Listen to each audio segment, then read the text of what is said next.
Well, it's Wednesday. This is Wise Words from Waldo for September 16th. I've shared a couple of devotions about kindness. In Matthew chapter 10, Jesus spoke about showing kindness and getting an eternal reward for doing so. He used the illustration of simply giving a cup of water to a child. No cost, easy to do, but still an act of kindness. Here's a true story. John Pounds was a tall, muscular teen. He worked at the docks in Portsmouth, England. It was the late 1700s. One day he fell from the top of a mast. When the workers got to him, he was still alive, but there were many broken bones. For 2 years, he was confined to his bed. The bones healed, but some were crooked. Out of boredom, he began to read a Bible.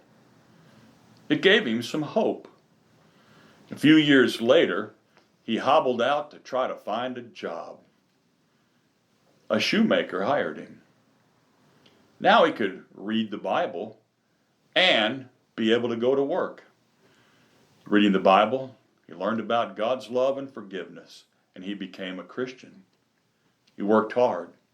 He saved his money, and he opened his own small shoe repair shop. He had a nephew that was crippled as well, and the two of them had a special bond. John made some special shoes for him that would help his nephew walk.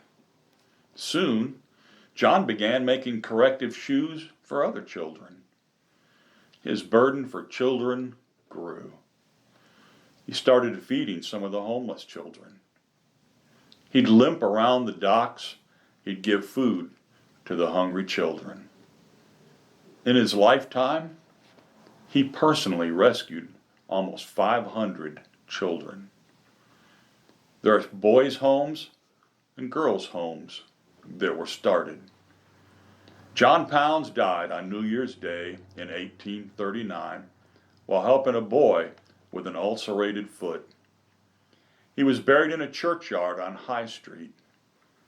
Though he died poor, the city erected a gravestone over his grave, and it said this: "Thou shalt be blessed, for they could not recompense you."